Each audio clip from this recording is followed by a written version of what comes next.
श्री क्षेत्र माहौर अंतर्गत आने वाले सूफी संत क्षेत्र शेख फरीद वजरा का दरबार है और इसी दरबार के पास बड़ा सा तालाब है। इस तालाब में अब तक पानी है, किंतु 24 घंटे पूर्व किसी अज्ञात ने तालाब के 2 दरवाजे खोल दिए थे और इस तालाब से हजारों लीटर पानी रात तक बहता रहा। और इस घटना की खबर जैसे ही VCN न्यूज संवाददाता संजय घोगरे को पता चली तो उन्होंने फौरन ही माहौर के तहसीलदार सिद्धेश्वर से संपर्क किया। रात के 10:30 बजे थे। इसके बावजूद माहौर के तहसीलदार ने तुरंत जिला अधिकारी से इस घटना बाबत चर्चा की। जिला अधिकारी ने तहसीलदार सिद्धेश्वर को जांच करने की बात कही।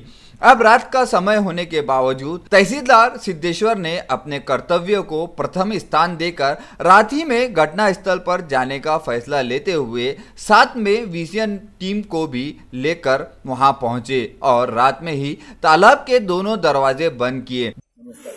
या वेळेस मला जवळपास 3-1 तासापूर्वी निरोप मिळाला की या ज्या तलावातून जो आहे हा तलाव जो आहे हा इरिगेशन विभागाचा तलाव आहे आणि याचं जे गेट आहे या गेटचं लिकेज दुरुस्त करण्यासाठी त्यांनी गेट काढलं, परंतु काही कारणास्तव हे जे गेट आहे बंद करण्यात त्यांना अपयश आलं। त्यामुळे मोठ्या प्रमाणात पाणी जे आहे हे वाहून जात आहे। याची माहिती मिळताच मी उपविभागीय अभियंता श्री गायकवाड साहेब तसेच कार्यकारी अभियंता श्री देशमुख साहेब यांच्याशी संपर्क साधला आणि ज्या लोकांनी हे जे गेट केलेलं असेल त्यांना त्वरित घटनास्थळी पाठवा। मी घटनास्थळी पोहोचतो आहे, गेट बंद झालं पाहिजे असा त्यांना निरोप दिला आणि मी स्वतः सुद्धा इथे घटनास्थळी आलो।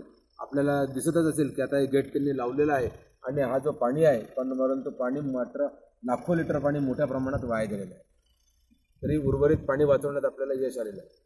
जानकारी के अनुसार इस तालाब पर कोई भी शासकीय कर्मचारी की नियुक्ति नहीं है। यदि कोई कर्मचारी की नियुक्ति होती है तो सुरक्षा की चिंता समाप्त हो जाएंगी। माझं नाव प्रशांत जगदाळे। आज मी शेताकडे आला असता मला असं दिसलं की तळ्यातलं पाणी पूर्ण विसर्ग होत आहे आणि पाण्याची पूर्णपणे नासोडी आहे आणि यातला कुठले परमिशन वगैरे असं नव्हतं असं समजण्यात आलं।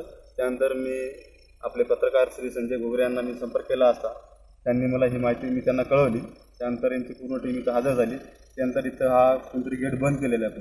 मला ज्यावेळेस माहिती मिळाली तर आपण बघू शकता की आता रात्री या नाल्याला अकस्मात पाणी आलेलं आहे। तर याचं कारण म्हणजे आहे की तलावाचा जो सांडवा आहे, तलावातून जो काढलेला कालवा आहे त्याचं जे गेट आहे हे आपले जे आहे इरिगेशन खात्याचे अभियंता तर यांचे जे कर्मचारी आहे यांना जे गेट दुरुस्त करण्यासाठी त्यांनी काढलं होतं, परंतु लावण्यामध्ये उशीर झाला आणि त्याच्यामुळे लाखो लिटर जे पाणी आहे नुसतं वाया जात आहे। आता सुद्धा आपल्याला या पाण्याचा आवाज येत आहे आणि पाणी खळाळून वाहत आहे।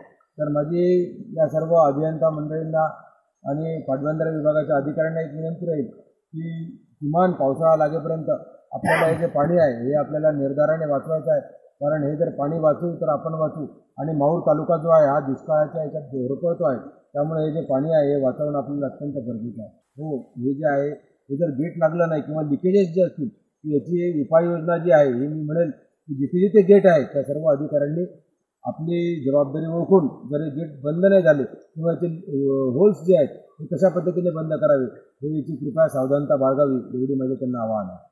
इस घटना में VCN न्यूज और माहौर के तहसीलदार की भूमिका के चलते हजारों लीटर पानी व्यर्थ होने से बच गया। इस मामले की आगे जांच तहसीलदार सिद्धेश्वर कर रहे हैं। VCN न्यूज के लिए माहौर से संजय घोगरे व राजू दराड़े।